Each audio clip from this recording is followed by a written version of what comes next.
어린아이들은 늘 새로운 장난감을 갖고 싶어 합니다. 이전에 가졌던 거엔 별로 관심이 없죠.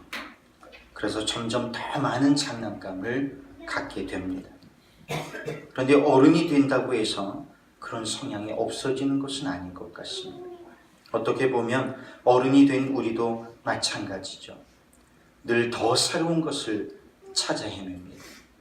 여자들은 그릇이나 옷이나 명품 백 같은 것을 보면 남자들이 볼 땐 다 똑같아 보이는데도 수십 개씩 혹은 수백 개씩 사 모읍니다. 그렇다고 남자들은 뭐가 다릅니까? 남자들도 얼리 어댑터라고 해서 똑같아 보이는 컴퓨터 제품을 새 제품이 나올 때마다 계속 사 모은다든지, 여자들이 명품 백에 열광하는 것처럼 명품 백이나 명품 시계나 자동차에 열광하는 남자들도 꽤 많이 있습니다.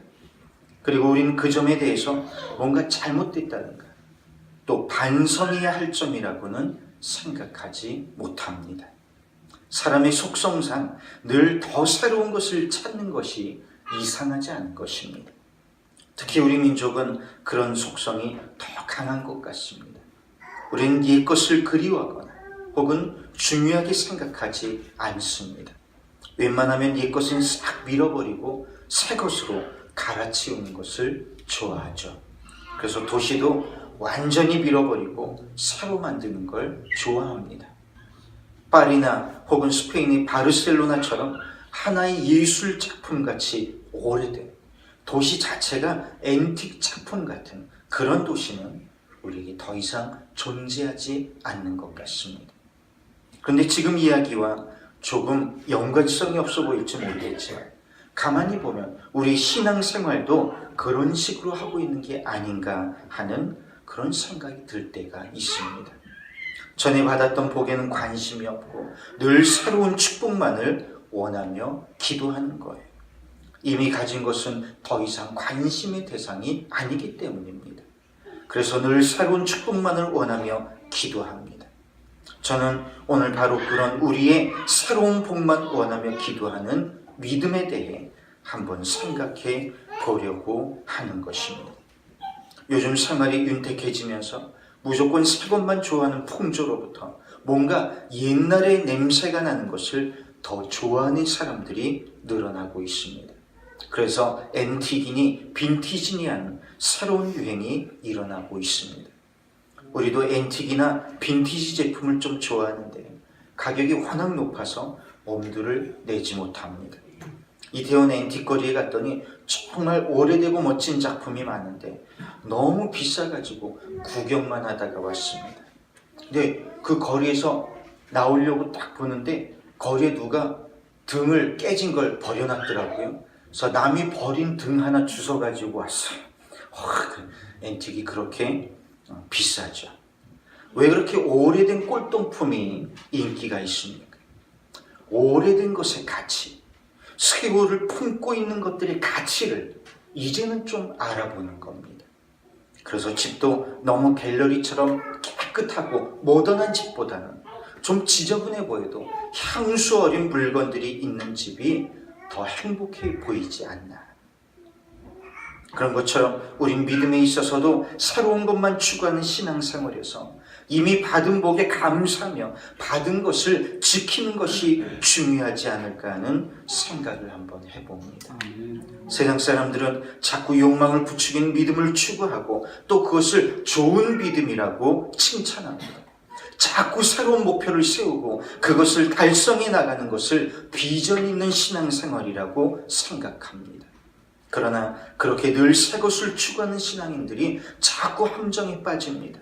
그래서 불과 수년 전에 한국교회를 강타했던 단체나 프로그램들이 지금은 거의 다 이단이라고 정죄받고 있는 상황입니다. 조금 규모가 있는 교회라면 한 번씩은 다 운영해본 알파코스나 청교도 운동본부 같은 곳들이 대표적입니다. 복음적이라는 단체일수록, 뜨겁다고 하는 단체일수록 더 그렇습니다. 그런데 아직도 그런 단체들이 복음적인 교회들과 손을 잡고 성행하고 있다는 것이 더 큰 문제입니다.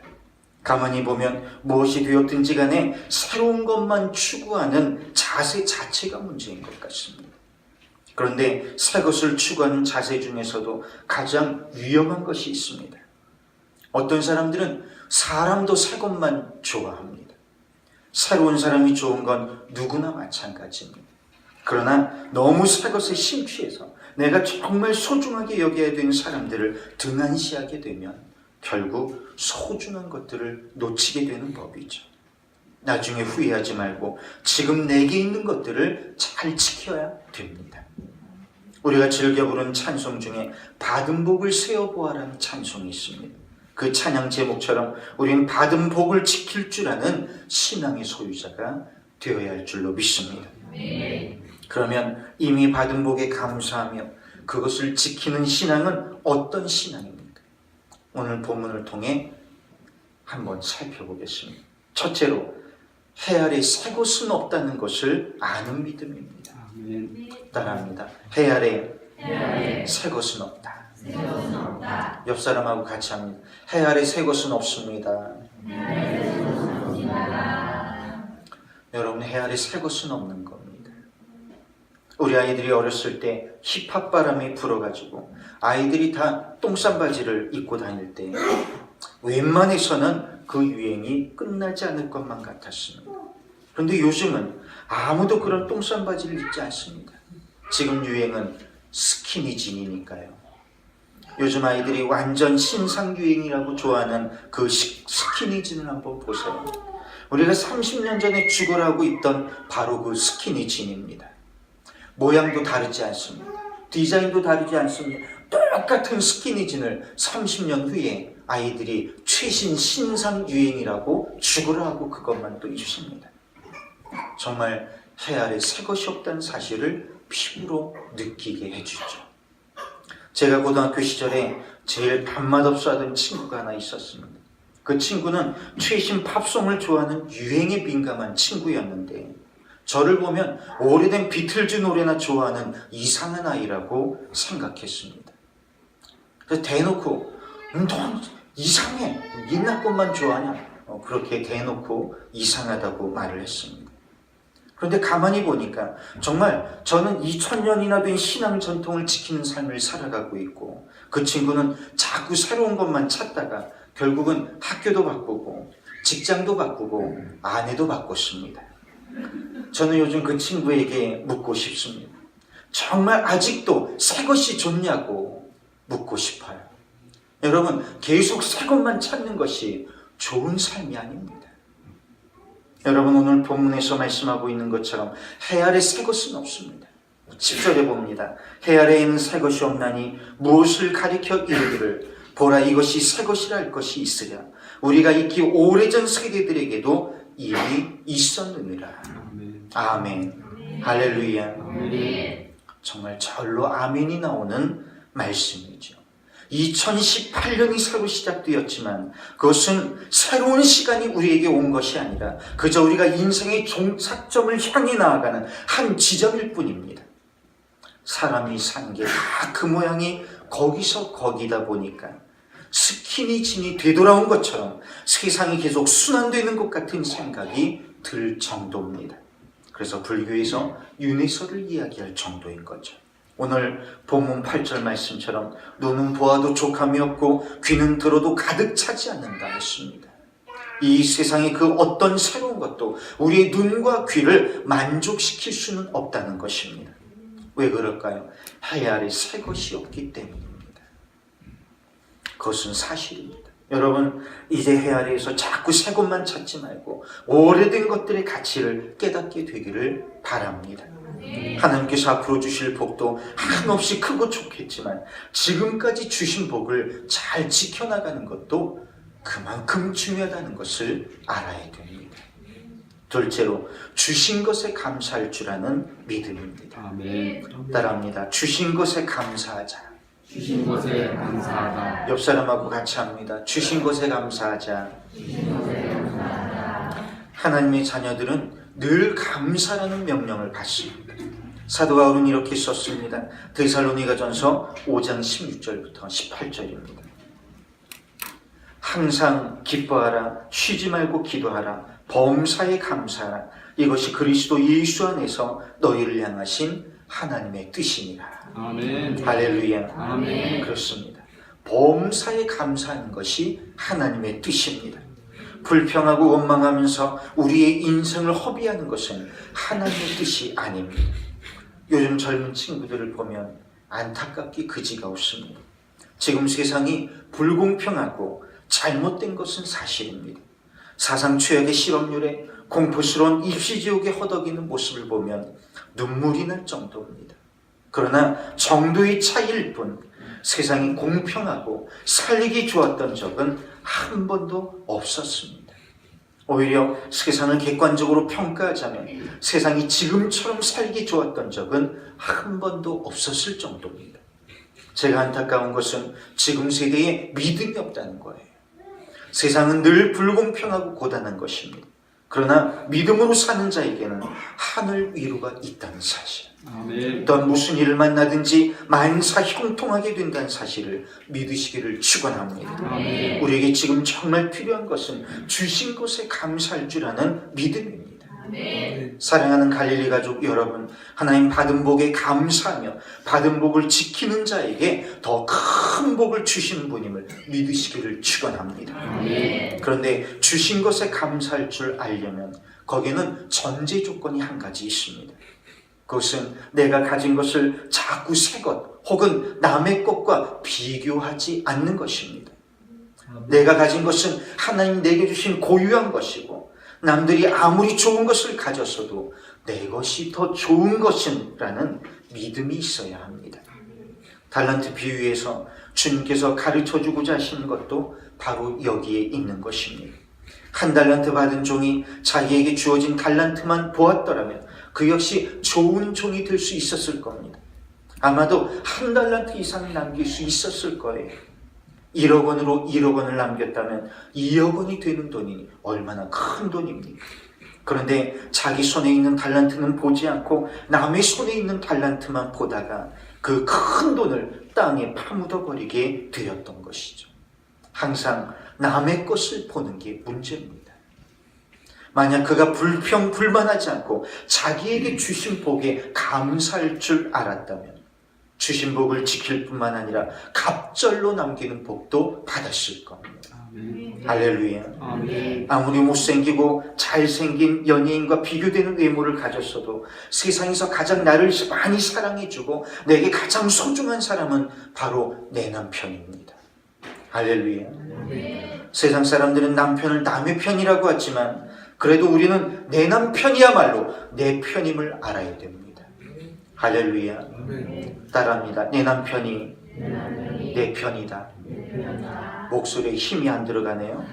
자, 다시 한번 힘있게. 내 남편이 내 편이다. 또 옆집 아이가 아무리 착하고 공부를 잘해도 내 자식보다 귀한 것은 세상에 없는 법입니다.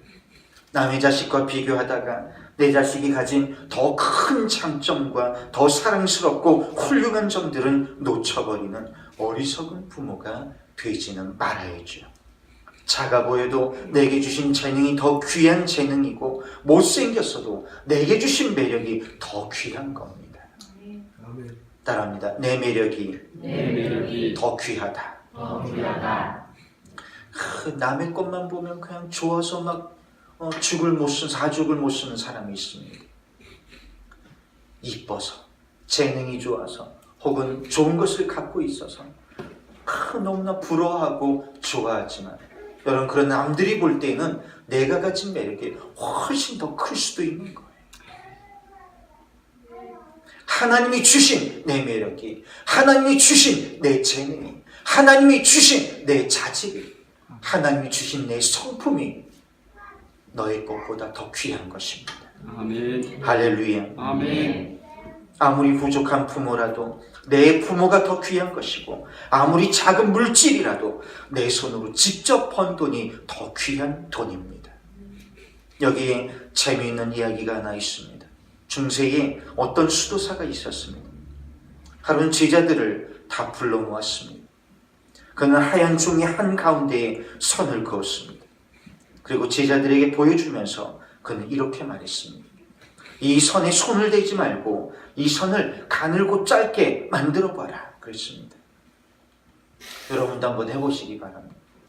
선을 하나 긋고 그 선을 손대지 말고 가늘고 짧게 만들어 보는 거예요.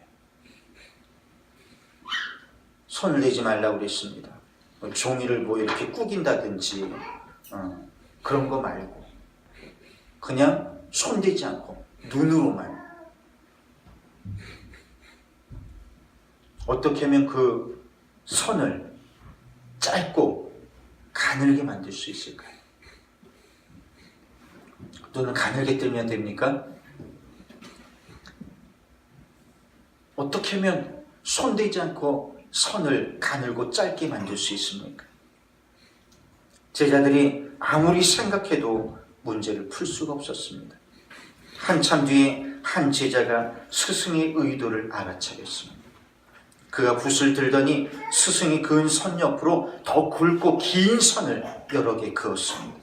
그러다 보니 스승이 그은 선은 상대적으로 가늘고 짧게 보이게 되었다는 것입니다. 여러분, 우리가 살아가다 보면 이런저런 어려운 문제에 부딪힐 때가 많습니다.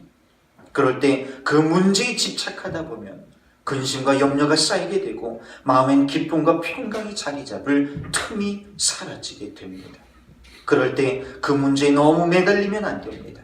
그럴수록 기도의 줄을 더욱더 굵고 길게 늘려야 됩니다. 아멘. 감사의 줄을 힘껏 그어야 됩니다. 믿음의 줄, 헌신의 줄을 더욱더 힘차게 그어야 합니다. 아멘. 그러면 내가 가진 문제는 어느덧 간 곳 없이 사라져버리게 되는 것입니다. 내 힘으로 해결할 수 없는 어려운 문제를 부둥켜 안고 혼자 아무리 씨름을 해봐도 소용이 없습니다. 내 마음을 그 문제에서 떠나게 하고 그 대신 하나님을 의지하는 믿음의 줄을 계속 그어나갈 때 그 문제가 절로 해결되는 체험을 하게 될 줄로 믿습니다. 아멘. 아멘. 주심 축복 받은 복을 감사하며 주의 성실하심을 따라 사는 자에겐 태초부터 준비해 주신 더 큰 축복을 주신다는 사실을 믿으시기를 주님의 이름으로 축원합니다. 아멘. 할렐루야. 아멘. 셋째로 범사에 감사하는 믿음입니다. 따라합니다. 범사에 감사하라. 옆에 사람과 같이 합니다. 범사에 감사하라.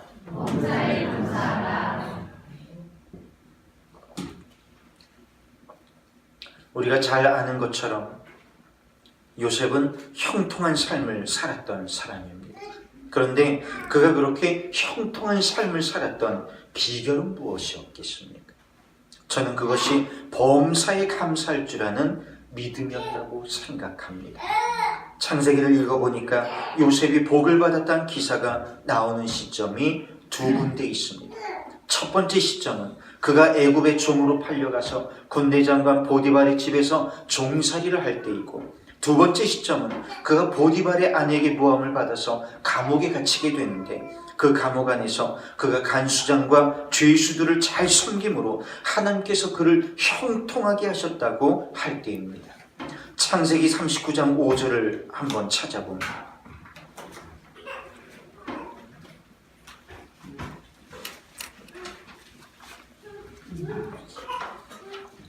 함께 읽어봅니다. 시작. 그가 요셉에게 자기의 집과 그의 모든 소유물을 주관하게 한 때부터 여호와께서 요셉을 위하여 그 애굽 사람의 집에 복을 내리심으로 여호와의 복이 그와 집과 밭에 있는 모든 소유에 미친지라. 아멘. 아멘. 할렐루야. 아멘. 또 23절을 읽어보겠습니다.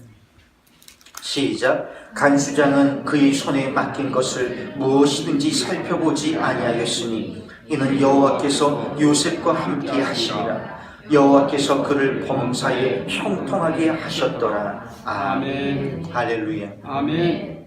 여러분, 그 시점이 오묘하지 않습니까? 그의 인생에서 가장 힘들고 고난스러운 시점에서 하나님이 그에게 복을 주셨다는 것입니다. 어떻게 그럴 수 있었습니까? 저는 그 비밀이 그의 믿음의 자세에 있다고 믿습니다. 무슨 이야기냐면 그는 범사에 감사할 줄 아는 사람이었다는 것입니다. 아멘. 그리고 받은 복을 지킬 줄 아는 사람이었습니다. 그래서 하나님 그에게 더욱 큰 것으로 갚아주셨습니다. 그가 보디발의 집에서 혹은 왕의 감옥에서 불평과 원망을 쏟아내었더라면 하나님 그래도 그에게 복을 주셨을까요? 아마도 아니지 아니었을까요? 요나가 불평하고 원망할 때 물고기 뱃속에서 죽음과 같은 3일을 보냈던 것이 힌트라면 힌트일 것입니다. 그래서 오늘 범사에 감사할 수 있는 비결이 몇 가지 있지만 그 중에 한 가지 비결을 알려드리려고 합니다.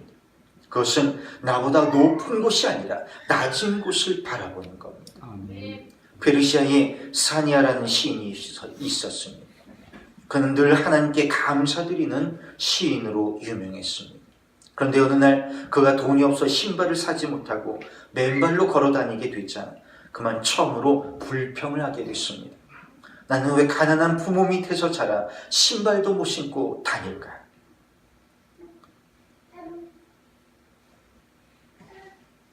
돈 없다고 부모 원망하는 건 3000년 전이나 지금이나 똑같은 것 같아요.